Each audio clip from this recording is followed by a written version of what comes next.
مولانا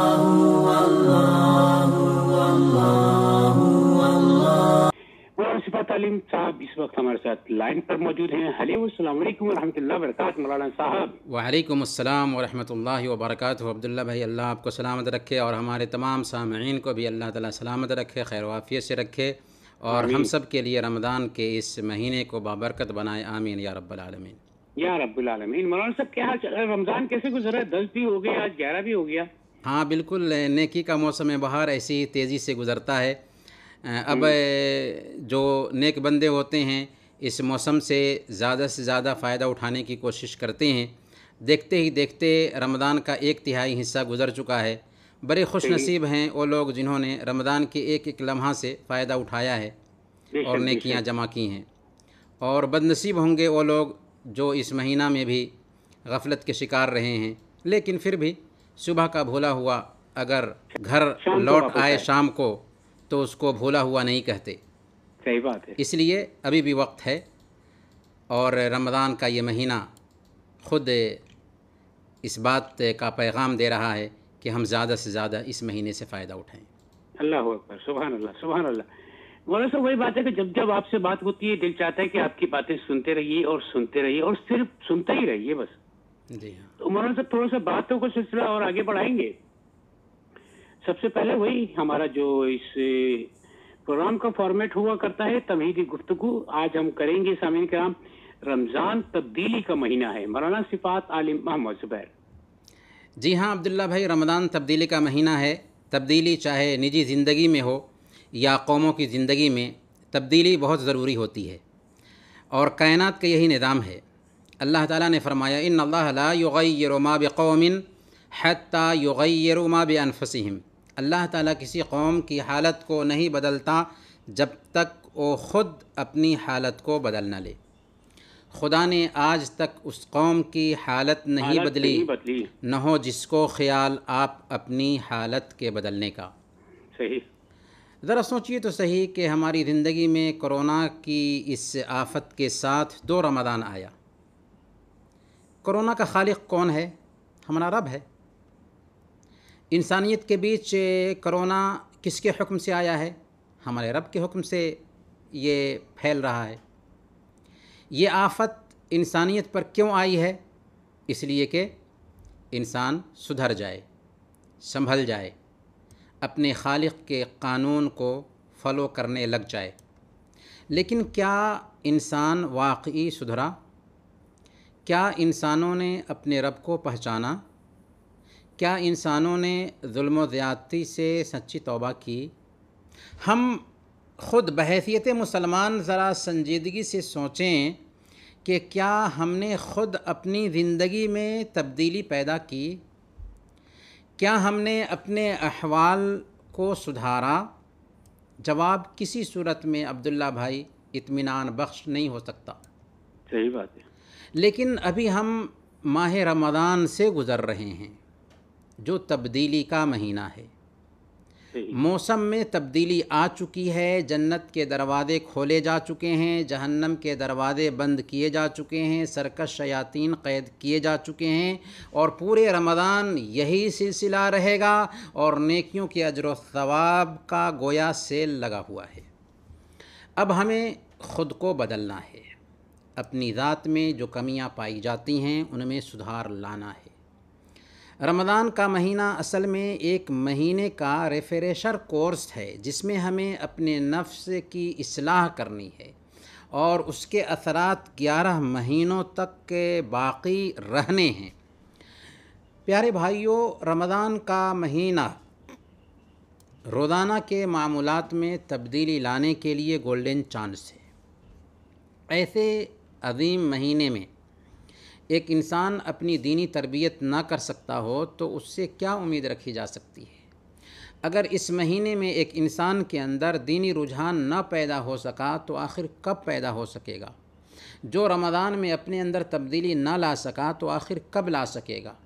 اگر مسلمان اس موسم میں قرآن کریم کو اپنے گلے کا ہار نہ بنا سکے تو آخر کب بنا سکیں گے؟ اگر اس موسم میں مسلمانوں کے بیچ یونٹی نہ آ سکی، اتفاق نہ آ سکا تو آخر کب آ سکے گا؟ اگر اس مہینے میں دلوں سے حسد، جلن، کینہ، کپٹ نہ نکل سکا تو آخر کب نکل سکے گا؟ اگر اس مہینے میں زبان جھوٹ، غیبت، چغل خوری اور بہتان سے پاک نہ رہ سکی تو آخر کب رہ سکے گی؟ اگر اس مہینے میں ہماری مائیں اور بہنیں پردے کا اہتمام نہ کر سکیں تو آخر کب کر سکیں گی؟ اگر اس مہینے میں مالداروں نے اللہ کے راستے میں خرچ نہ کیا تو آخر کب کر سکیں گے؟ رمضان کا مہینہ واقعی سنہری فرصت ہے ان لوگوں کے لیے جو نماز سے لاپرواہی برت رہے ہیں، چاہے بالکل اسے چھوڑے ہوئے ہوں یا باجماعت اسے ادا نہ کرتے ہوں یا بے وقت ادا کرتے ہوں۔ یاد رکھیں، نماز سے سستی کر کے ہم بھیانک جرم کر رہے ہیں۔ یہ اسلام اور کفر کے بیچ حد فاصل ہے۔ اگر اس کی پابندی نہ کی تو اس کا انجام بہت برا ہوگا۔ صحیح بخاری کی ایک حدیث ہے، اللہ کے نبی صلی اللہ علیہ وسلم کو خواب کی حالت میں جہنم کے مناظر دکھائے گئے۔ آپ کا گزر ایک ایسے آدمی سے ہوا جس کا سر پتھر سے کچلا جا رہا تھا، اور بار بار ایسا ہی ہوتا تھا، پتھر مارا جاتا تھا، سر پھٹ جاتا تھا، پھر کچلا جاتا تھا۔ آپ صلی اللہ علیہ وسلم نے اس کا سبب جاننا چاہا تو جبریل امین نے کہا فَإِنَّهُ يَأْخُذُ الْقُرْآنَ فَيَرْفُضُهُ وَيَنَامُ عَنِ الصَّلَاةِ الْمَكْتُوبَةِ کہ یہ وہ آدمی ہے جو قرآن سیکھنے کے بعد اس سے لاپرواہی برتتا تھا اور اس کا نشہ اسے جماعت کی نماز سے اٹھنے نہیں دیتا تھا۔ اس لیے جو لوگ 5 وقت کی نمازوں میں سستی برت رہے ہیں وہ اپنی حالت پر نظر دوڑائیں اور رمضان کو فرصت سمجھیں، اس سے ٹریننگ حاصل کریں تاکہ ہمیشہ کے لیے 5 وقت کی نمازیں ہمارے گلے کا ہار بن جائیں۔ اللہ اکبر، سبحان اللہ۔ رمضان کا یہ مہینہ فرصت ہے ان لوگوں کے لیے جو شراب پینے، سگریٹ پینے، تمباکو نوشی اور نشہ آور چیزوں کا استعمال کرنے کے عادی ہیں، کہ وہ افطار کے بعد ان چیزوں کا استعمال کر کے رمضان کی حرمت کو پامال نہ کریں۔ اللہ کے واسطے ذرا سوچیں، آخر کس چیز نے آپ کو روزہ کی حالت میں حرام چیزوں سے روکے رکھا؟ بلکہ جائز چیزوں سے بھی رکے رہے۔ اللہ کا ڈر نہیں تو اور کیا ہے؟ اللہ کی نگرانی کا احساس نہیں تو اور کیا ہے؟ صحیح بات ہے۔ اب میں پوچھنا چاہتا ہوں ان بھائیوں سے کہ وہ ارادہ جو آپ کو 12 گھنٹے سے زیادہ روزہ رکھنے کے قابل بنا سکا، کیا اس مصیبت اور اس پریشانی سے آپ کو نجات دلانے میں آپ کا معاون نہیں بن سکتا؟ جی ہاں، بن سکتا ہے، لیکن شرط یہ ہے کہ ہمارے اندر پختہ ارادہ پیدا ہو جائے۔ کیا عقل مندی کی بات ہوتی کہ رمضان کے اس مہینے کو ہم ان بری عادتوں سے چھٹکارا پانے کے لیے غنیمت سمجھتے؟ ہمارا نفس اس کو برا سمجھ رہا ہے، ہماری طبیعت اس کو غلط سمجھ رہی ہے، جس سے ہماری صحت بھی برباد ہو رہی ہے، یا شریعت نے اس کو غلط سمجھا ہے۔ رمضان کا یہ مہینہ فرصت ہے ان لوگوں کے لیے جو نفلی نمازوں میں کوتاہی کرتے ہیں کہ وہ تراویح کا اہتمام کر کے رمضان سے فائدہ اٹھائیں اور اپنے حالات میں سدھار لائیں اور سنتوں اور نوافل کا اہتمام ہمیشہ کے لیے شروع کر دیں۔ رمضان فرصت ہے ان لوگوں کے لیے جنہوں نے قرآن سے تعلق کاٹ رکھا ہے، وہ اپنے حالات پر غور کریں اور قرآن کی تلاوت کو اپنے گلے کا ہار بنا لیں، کیونکہ رمضان قرآن کا مہینہ ہے۔ رمضان اور قرآن کا آپس میں بہت گہرا تعلق ہے، کیونکہ اسی مہینے میں قرآن کا نزول ہوا تھا۔ اللہ نے فرمایا شہر رمضان الذی انزل فیہ القرآن، رمضان کا وہ مہینہ ہے جس میں قرآن اتارا گیا۔ قرآن خود پڑھیں، اپنے گھر کے افراد کو پڑھائیں، اس کے پیغام کو سمجھیں اور اس سے ہمارا رشتہ اتنا مضبوط ہو جائے کہ ہمیشہ کے لیے قرآن ہمارا اوڑھنا اور بچھونا بن جائے اور قرآن کی تلاوت ہماری عادت بن جائے۔ رمضان فرصت ہے ان بھائیوں کے لیے، ان بہنوں کے لیے جو ناجائز عشق اور محبت کے شکار ہیں کہ وہ اپنے عمل سے توبہ کریں، ورنہ کوئی دور نہیں کہ اللہ کا عذاب ٹوٹ پڑے۔ اور روزہ کی فرضیت کا مقصد اصل میں تقویٰ کا حصول ہے کہ ہمارے اندر اللہ کی نگرانی کا احساس پیدا ہو جائے، اللہ کا ڈر پیدا ہو جائے۔ رمضان فرصت ہے ان لوگوں کے لیے جو مختلف قسم کے کھانوں کے عادی ہیں کہ وہ رمضان کے روزے سے کم خوری پر اپنی تربیت کریں۔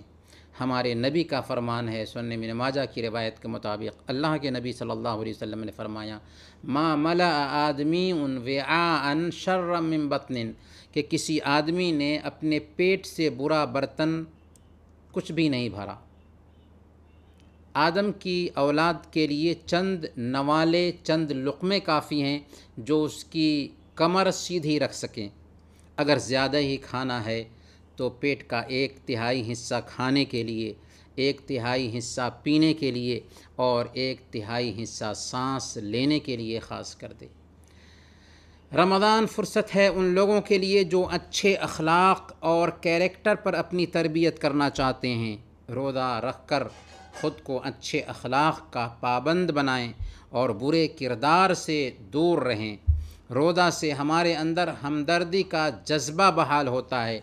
جب معدہ خالی ہوتا ہے، پیاس سے حلق سوکھتا ہے، تو اسے عملی طور پر بھوکوں کی بھوک اور مصیبت کے ماروں کی مصیبت کا احساس ہوتا ہے۔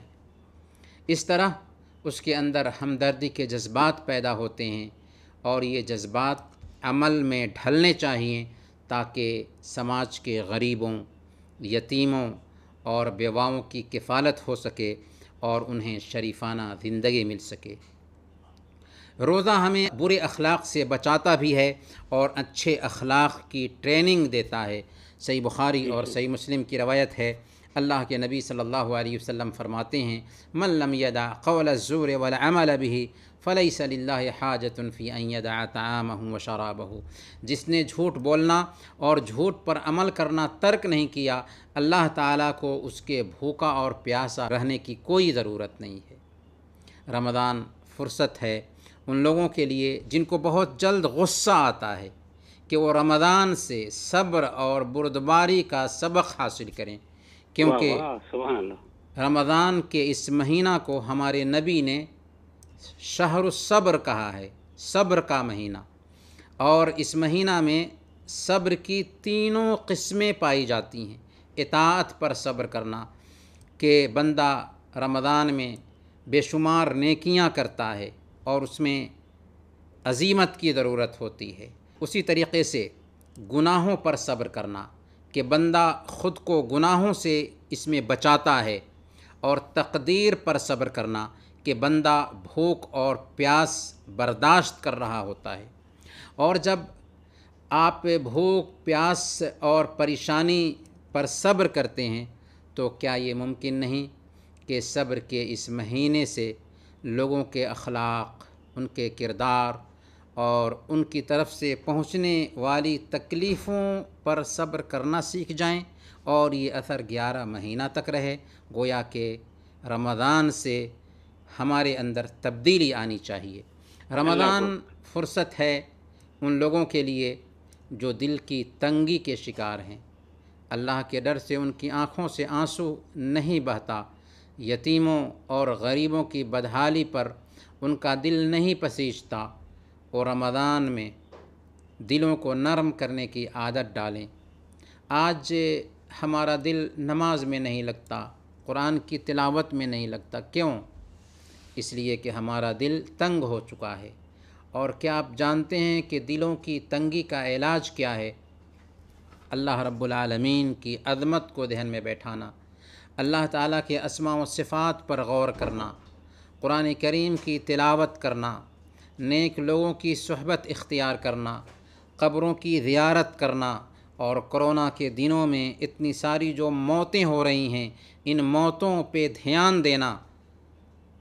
اگر ایسا کریں گے تو عجیب طریقے سے دل کی تنگی کا علاج ہوگا۔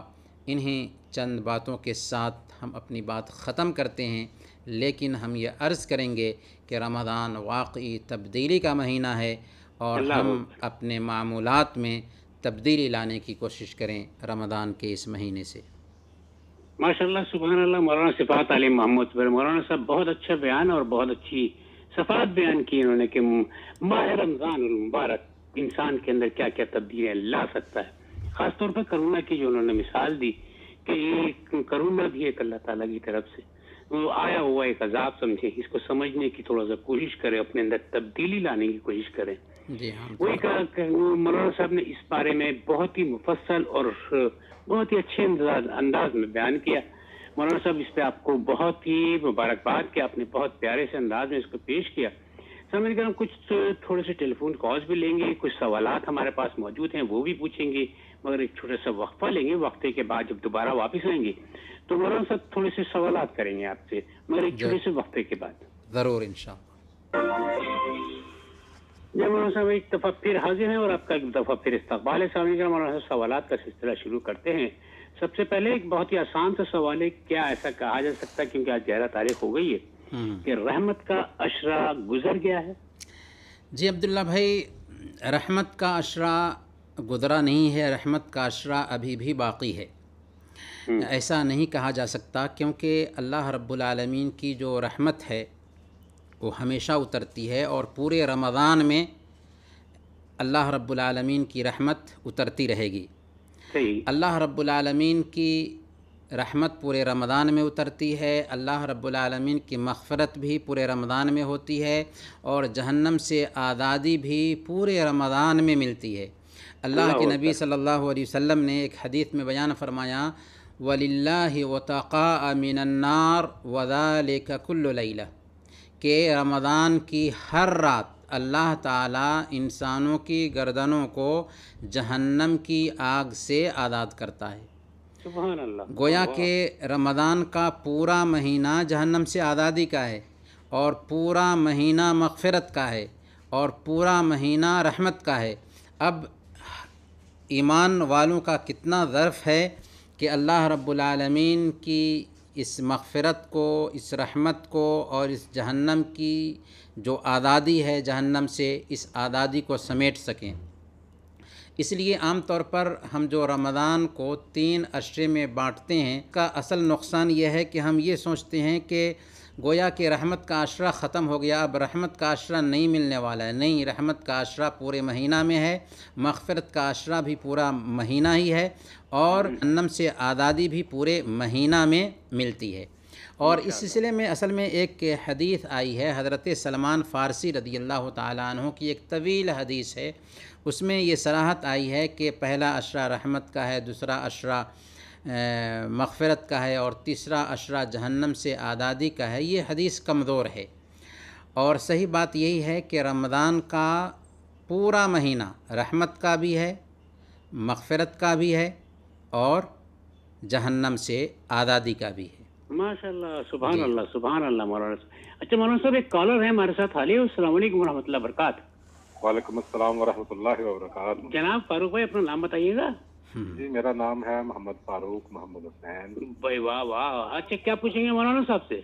میں پہلے تو آپ کا حال پوچھوں گا، آپ کا کیا حال ہے؟ اللہ کا شکر، بڑا کرم ہے مالک کا، بڑا احسان ہے اس کا، پروردگار کا۔ جی کیا پوچھیں گے؟ ابھی میں بیان سن رہا تھا مولانا صاحب کا، تو ماشاءاللہ بہت اچھا، بہت خوبصورت بیان تھا ان کا۔ سبحان اللہ، سبحان اور اللہ۔ ہمیشہ یہ مفصل ہم اور آپ کے نیک خوبصورت جذبات انداز کی میں قدر بیان کرتے ہیں۔ اللہ تعالیٰ ان کو صحت تندرستی دے۔ آمین اللہم ہم آمین۔ سب کے ساتھ میں خیر مولانا صاحب سے یہ پوچھنا ہے کہ مولانا صاحب یہ جو ہم یعنی ثنا پڑھتے ہیں، فرضوں میں بھی پڑھتے ہیں، تو سنتوں میں بھی ہم یعنی ہر پہلی رکعت میں یہ پڑھیں گے، اور دوسری بات یہ ہے کہ سنتوں میں جیسے ہم یعنی فرض میں سجدوں کے درمیان میں جو وقفہ ہوتا ہے اس میں کو دعا پڑھتے ہیں، تو سنتوں میں بھی یہ پڑھ سکتے ہیں، یہ پڑھیں گے ایسے ہی یا نہیں پڑھیں گے؟ ٹھیک ہو گیا، جی جی ٹھیک ہو گیا فاروق بھائی۔ مولانا صاحب سمجھ میں آ گیا؟ جی ہاں بالکل، بس ٹھیک ہے، ابھی مولانا صاحب جواب دیں گے فاروق بھائی، ٹھیک ہے؟ انشاءاللہ۔ بہت شکریہ فاروق بھائی۔ ثنا چاہے فرض نماز ہو، چاہے سنت نمازیں ہوں، یہاں تک کہ نفلی نمازیں اور تراویح کی نماز بھی، اس میں جب ہم نماز شروع کر رہے ہوں تو نماز شروع کرنے سے پہلے ثنا پڑھنا چاہیے، اور ہم نے اس سے پہلے بھی عرض کیا ہے کہ ثنا پڑھنا یہ سنت ہے، اگر ثنا چھوٹ بھی گئی، کبھی کبھار امام جلدی میں ہوتے ہیں اور ثنا چھوٹ جاتی ہے تو کوئی حرج نہیں ہے، لیکن اگر موقع ملا ہے تو ثنا پڑھنا چاہیے، ثنا پڑھنا سنت ہے۔ اس کے بعد اعوذ باللہ من الشیطان الرجیم بسم اللہ الرحمن الرحیم پڑھنے کے بعد سورہ فاتحہ پڑھیں۔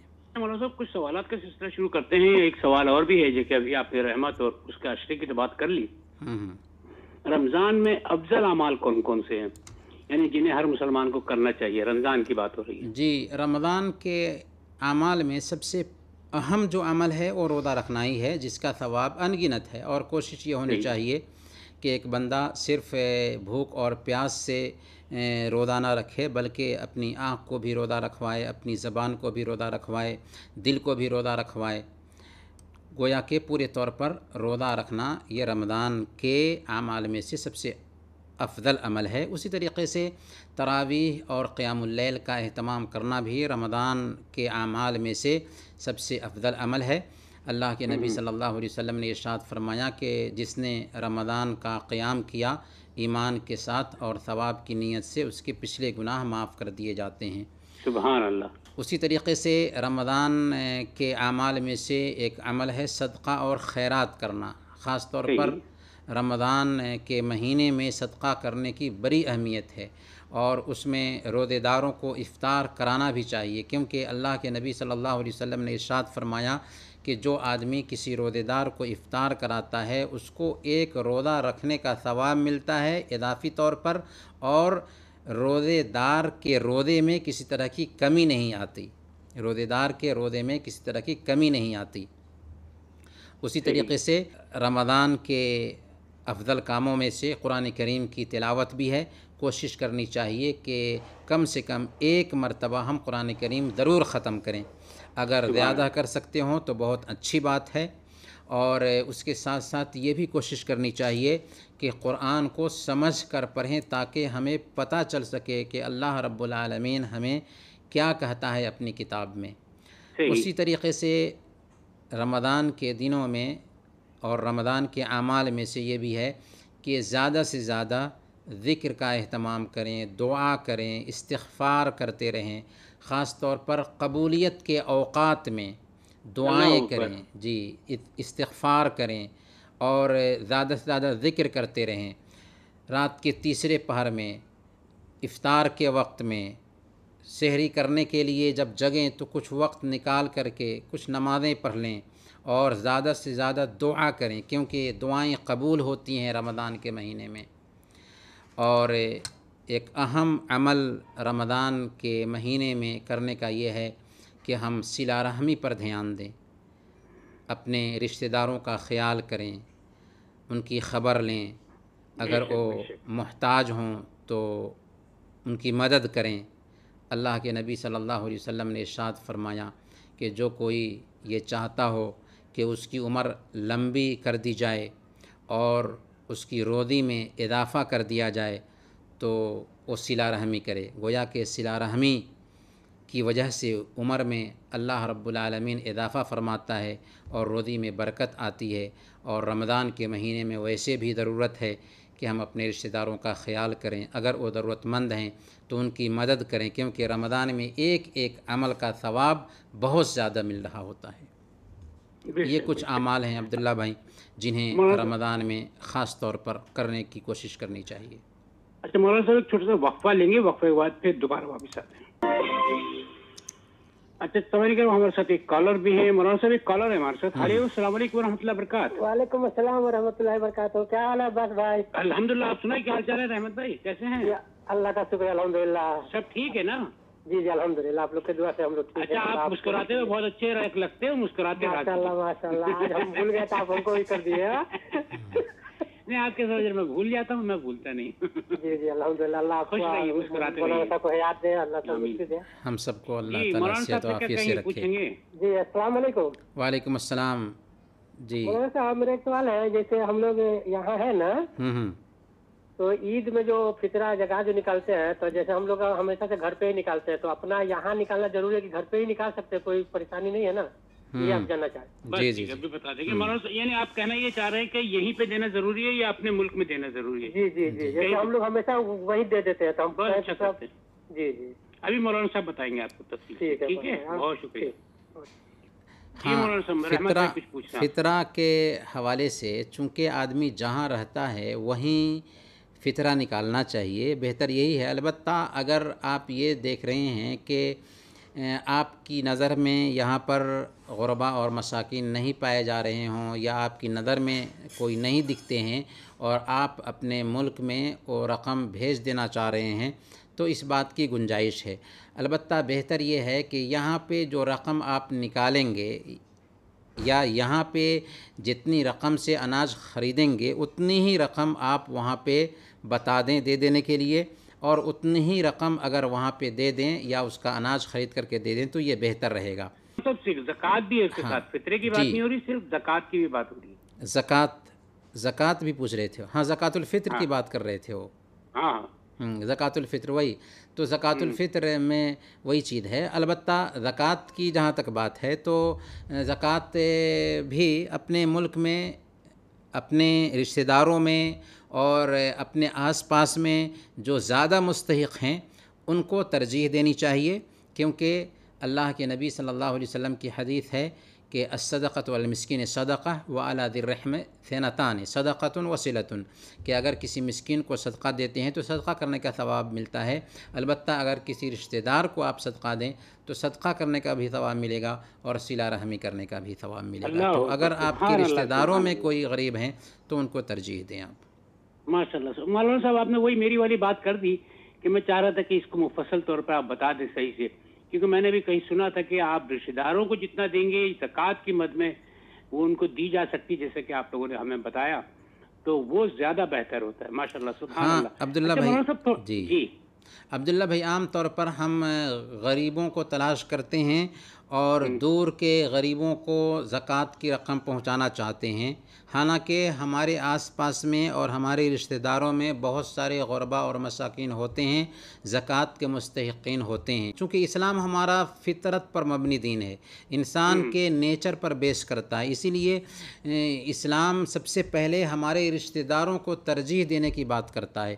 اور اسی وجہ سے اللہ کے نبی صلی اللہ علیہ وسلم نے فرمایا کہ لہما اجران, اجر القرابہ و اجر الصدقہ, کہ ان کو دوہرا اجر ملے گا, کہ ایک قرابت کا اجر ملے گا اور ایک صدقہ کرنے کا اجر ملے گا. لہذا رشتہ داروں کو ترجیح ضرور دینی چاہیے.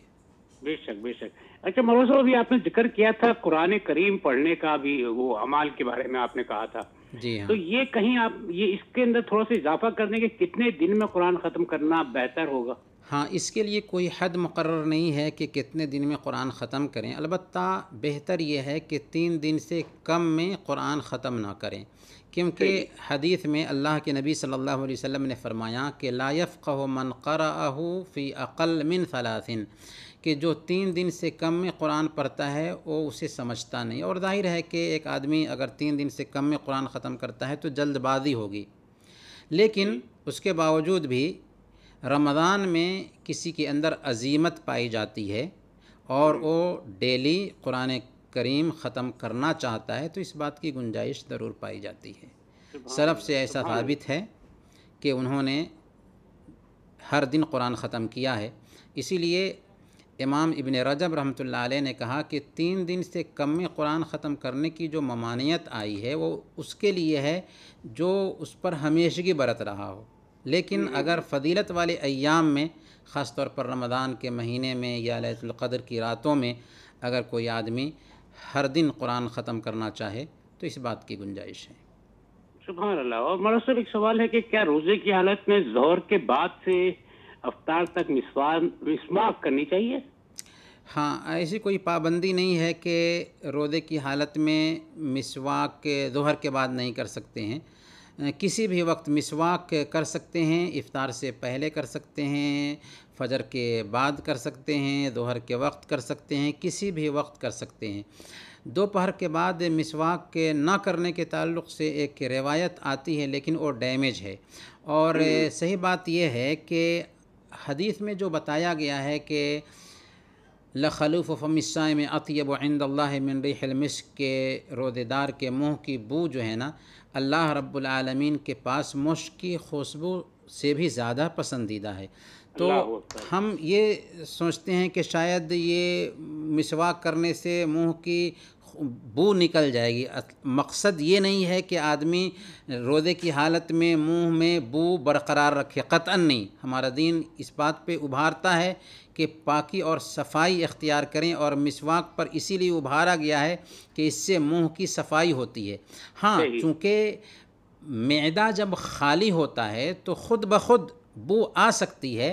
حدیث میں وہی مراد ہے کہ روزے دار کے منہ کی بو اللہ رب العالمین کی نظر میں مشک کی خوشبو سے بھی زیادہ پسندیدہ ہے۔ اس کا مطلب یہ نہیں ہے کہ آدمی بو برقرار رکھے، کہنے کا مطلب یہ ہے کہ مسواک کسی بھی وقت کر سکتے ہیں روزے کی حالت میں۔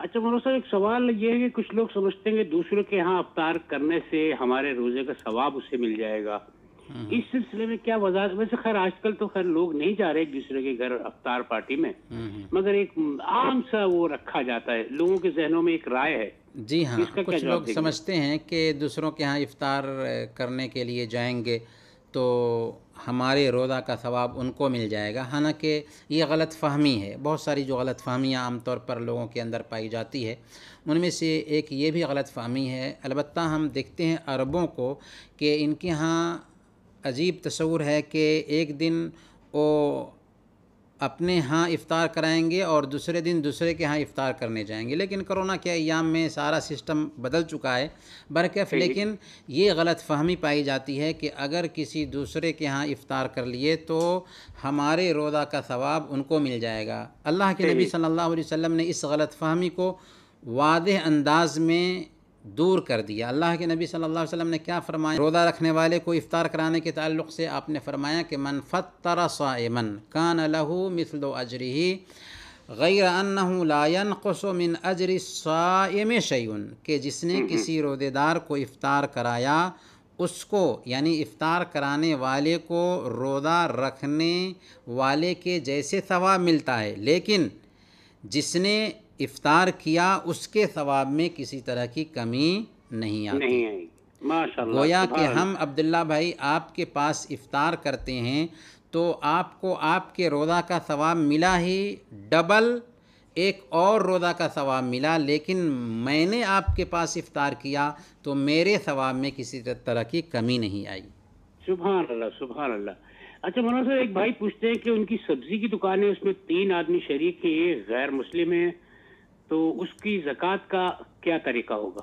جی، سب سے پہلے یہ بات دھیان میں رکھنی ہے کہ سبزیوں پر زکوٰۃ نہیں آتی ہے، کیونکہ اسے ذخیرہ کر کے نہیں رکھا جا سکتا، اور جس چیز کو ذخیرہ کر کے نہیں رکھا جا سکتا ہے اس پہ زکوٰۃ نہیں آتی۔ ہاں، اس کی جو قیمت آئے گی، یعنی سبزی بیچنے کے بعد جو پروفٹ آئے گا، اس پروفٹ پر، اس آمدنی پر اگر نصاب کو وہ آمدنی پہنچ جا رہی ہے تب زکوٰۃ ہے۔ لہذا جو 3 آدمی ہیں آپس میں اپنا اپنا حصہ بانٹ لیں گے۔ اگر ان کے حصے پر سال گزرنے کے بعد زکوٰۃ آ رہی ہے تو وہ زکوٰۃ نکالیں گے اپنے حصے کی۔ ماشاء اللہ، سبحان اللہ، بڑی اچھی وضاحت کر دی۔ ایک اہم سوال رہ جائے گا، ہمارے پاس ٹائم کم رہ گیا، اب 1 منٹ رہ گیا تقریباً۔